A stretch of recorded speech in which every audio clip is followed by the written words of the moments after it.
اعوذ باللہ من الشیطان الرجیم، بسم اللہ الرحمن الرحیم۔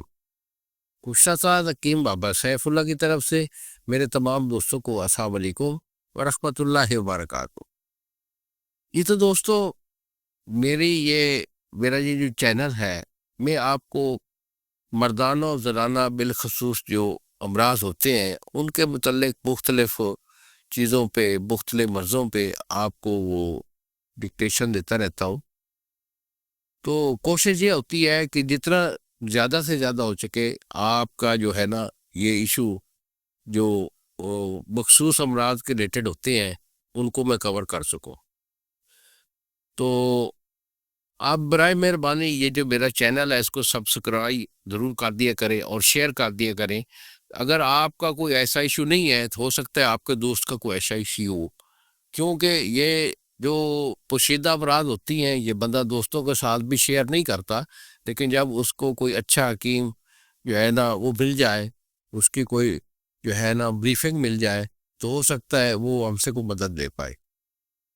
تو اس لیے لوگوں کا فائدہ کے لیے آپ کام کرتے رہیے، تو انشاءاللہ اللہ تعالیٰ جو ہے وہ ہم سب کو وہ مددگار ہے۔ تو آج کا ہمارا جو ایشو ہے یہ مردانہ و زنانہ پوشیدہ امراض میں وہ ہے معدہ اور جگر کی کمزوری۔ وہ جیسے کہتے ہیں نا کہ معدہ چست انسان تندرست۔ اگر آپ کا معدہ اور جگر پوری طرح پہ کام نہیں کرتا تو یہ جو سیکس ہوتا ہے نا یہ آپ سمجھے کہ بالکل زیرو ہو جاتا ہے، کیونکہ معدہ کے صحیح معنی میں نظام ہضم کا صحیح ہونا اور جگر کا ہضم جو ہے وہ صحیح معنوں میں ہونا۔ جگر خون صحیح بناتا ہے، جگر کی تقسیم کار جو ہے وہ صحیح ہے، تو معدہ کا فعل بھی آپ کا درست ہے، تو آپ کی منی جو ہے وہ صحیح معنوں میں جو ہے وہ جسم میں باڈی میں بنتی ہے، آپ کا منی کا بینک فل رہتا ہے۔ منی گاڑی بھی ہوتی ہے اور کثیر مقدار میں ہوتی ہے، اور اسی طرح آپ کا جو جگر ہے وہ سالہ خون پیدا کرتا ہے، جس کے سبب سے آپ کی جو پاور ہے وہ ہمیشہ بحال رہتی ہے۔ اور جب آپ کی پاور جو ہے منی کی وہ اگر فاضل مقدار میں باڈی کے اندر رہے گی اور اس کے ساتھ ساتھ آپ کا جو بلڈ ہے وہ صحیح معنوں میں سالہ رہے گا، تو ظاہری بات ہے آپ کا دل، آپ کے دماغ، آپ کے پٹھے، آپ کے گردے یہ بھی پاور میں رہیں گے۔ تو نظام ہضم کا بڑا عمل دخل ہوتا ہے سیکس میں، قوت با میں۔ جس طرح کہ آپ اچھی خوراک اگر کھاتے رہیے، صالح خوراک کھاتے رہیے، مزاج کے مطابق اچھی خوراک باڈی کو ملتی رہے، تو کبھی بھی آپ کے اندر ویکنس کی جو کمزوری ہوتی ہے یہ ہو نہیں سکتی۔ پھر کچھ مرضیں ایسی ہوتی ہیں کہ جو کہ اتار چڑھاؤ خوراک کی کمی بیشی کے سبب سے ہوتی ہیں، یہ بھی اسی لحاظ سے ہوتی ہیں کہ اگر آپ اپنی باڈی کو سمجھتے ہیں، اپنی باڈی کے آپ MBBS ہے، اپنے مزاج کو جانتے ہیں اور اس کو خوراک آپ اپنے مزاج کے مطابق دیتے ہیں، تو مرض آپ کے اندر وجود میں نہیں آتی۔ مرض کا وجود میں آنا اسی صورت میں ہوتا ہے جب آپ کے جو خوراک ہے اس میں مزاج کے مطابق خوراک نہیں ملتی، اور جب کمی بیشی آتی ہے مزاج کے اندر تو پھر مرض وجود میں آتا ہے۔ اور اسی چیز کو کور کرنے کے لیے علاج ہوتے ہیں، چاہے وہ ایلوپیتھک میں ہو، ہومیو میں ہو یا طب یونانی میں ہو۔ تو علاج اسی مرض کا نام ہے کہ اس کا لیول جو ہوتا ہے، جو بگڑا ہوا ہے، تناسب ہے، اس کو برقرار رکھنا، یہ علاج ہوتا ہے۔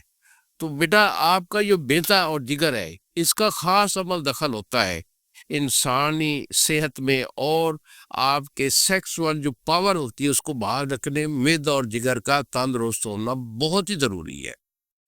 تو اگر آپ کا کوئی ایسا ایشو ہے کہ معدہ آپ کا صحیح کام نہیں کرتا، قبض رہتی ہے، پیٹ میں ہوا گیس ہوتی ہے، اور پھر وہی ہوا گیس جو آپ کے معدہ کی ہے وہ اوپر جب چڑھتی ہے نا تو آپ کے دل کے جو پرتیں ہوتے ہیں نا ان کو پریشرائز کرتی ہے، ان کو دباؤ دیتی ہے، تو آپ کا دل پھڑکنے لگ جاتا ہے، سانس پھولنے لگ جاتا ہے۔ اسی لحاظ سے جو دل کے مریض ہوتے ہیں نا، میں اکثر یہ کہتا ہوں کہ 80% جو دل کے مریض ہوتے ہیں وہ معدے کی گیس کے پرابلم کی وجہ سے مریض بنے ہوتے ہیں، حالانکہ وہ دل کے مریض نہیں ہوتے۔ ہوتا کیا ہے کہ جب کوئی آپ کا دل کا ایشو ہوتا ہے تو آپ فوری جاتے ہیں، جا کر چیک کرواتے ہیں، تو اکثر جو مریض ہوتے ہیں نا ان کو ڈاکٹر صاحب جو دوائی دیتے ہیں نا وہ معدے کی دیتے ہیں، معدے کے ہضم کی دیتے ہیں، اور آپ کے جو گیس پرابلم ہے اس کو روکنے کی دوائی دیتے ہیں۔ جب آپ کا گیس پرابلم اور معدے کا ایشو یہ ختم ہو جاتا ہے تو آپ کا دل کا پرابلم بھی نہیں ہوتا. تو اس لحاظ سے یہ جو میدے کا ایشو ہے نا، اس کو لائٹلی نہیں لینا چاہیے. میدا اگر آپ کا چست ہے تو آپ بالکل تندرست ہے. یہ جو کال بڑوں کا ہے نا، یہ بالکل پرفیکٹ ہے. قبض کی صورت میں بھی گیس چڑھتی ہے، قبض نہیں بھی ہوتی پھر بھی گیس اوپر چڑھتی ہے اور دل کے پردوں میں وہ پریشر ڈالتی ہے. اسی طرح جگر ہے، تو جگر کا جو ہے نظام ہضم کا صحیح ہونا یہ بھی بہت ضروری ہوتا ہے. اگر جگر آپ کی نظام ہضم جو ہے وہ درست کرتا ہے، اور پھر اس کی جو اعلیٰ کار تقسیم کا اعلیٰ کار ہے وہ ان کا درست ہے کہ اس کا کام ہوتا ہے، وہ کیلشیم ہڈیوں کو بھیجتا ہے، جو بلغم ہوتی ہے وہ جوڑوں کو جاتی ہے، دماغ کو روغنیات جاتے ہیں، پیشاب جو ہوتا ہے وہ گردے جو ہے وہ سک کر کے وہ جو ہے نا فلٹر کر کے وہ نیچے نکال دیتے ہیں. اس کے بعد جو خون جو ہوتا ہے وہ پھیپھڑے کو جاتا ہے، پھیپھڑے اس کو صاف کرتے ہیں. تو یہ ایک پورا جو ہے نا اللہ تعالیٰ نے بنایا ہوا ایک سسٹم ہے، کارخانہ ہے، اس کی ایک مشینری ہے جو یہ فعل ادا کر رہی ہوتی ہے.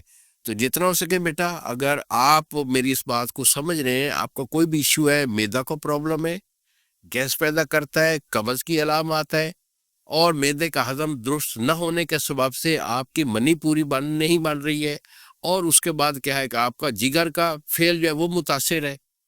یہ ہیپیٹائٹس سی کیا ہے؟ یہ بھی جگر کا مرض ہے.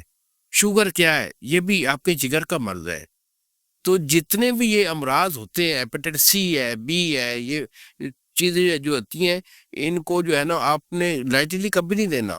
اپنا ٹیسٹ ہر 6 مہینے کا بعد کرواتے رہیے، آپ کو پتہ چلتا رہے کہ میرے اندر میرے جگر کا، میرے بلڈ کا، میری باڈی کا کیا حال ہے. تو اگر کوئی ایسا ایشو ہے کہ آپ کا میدا پوری طرح پہ کام نہیں کرتا، آپ کی منی صحیح طور پہ نہیں بنتی، خون کی کمی ہے، اور پھر باڈی کے اندر جو ہے نا ایکٹیویٹی کم ہے، پٹھے کمزور ہے، دماغی کمزوری ہے، تو میرے سے رابطہ کیجیے. اسی چیز کا علاج میدے اور جگر کا ہمارا بالکل پرماننٹ علاج ہوتا ہے. زبردست علاج دیتا ہوں میں، 1 سے 2 مہینے کا علاج ہوتا ہے، پرہیز کے ساتھ میرا علاج ہوا کرتا ہے. تو چند کھانے پینے والی چیزوں کا پرہیز کروا کہ علاج میں دوں گا، اسے آپ لیں گے تو انشاءاللہ آپ کے اندر کوئی بھی ایسی بیماری جو ہے نا وہ لاحق باقی نہیں رہے گی، ہر چیز ایکوریٹ ہو جائے گی. تو بیٹا اگر میرے سے رابطہ کرنا چاہیں تو یہی میرے 2 نمبر ہیں جو سامنے اسکرین پر آ رہے ہیں. ایک نمبر ہے 0300 650 8582، اور دوسرا نمبر ہے 0300 100 پورا 8582. فون کال کیجئے، اپنی کنڈیشن واضح کیجئے، علاج میں آپ کو بھیجوں گا. اگر آپ میرے سے ملنا چاہتے ہیں تو فون کال کر کے ٹائم لے کے میرے پاس آئیے. انہی الفاظ کے ساتھ اجازت دیجیے. السلام علیکم ورحمۃ اللہ وبرکاتہ.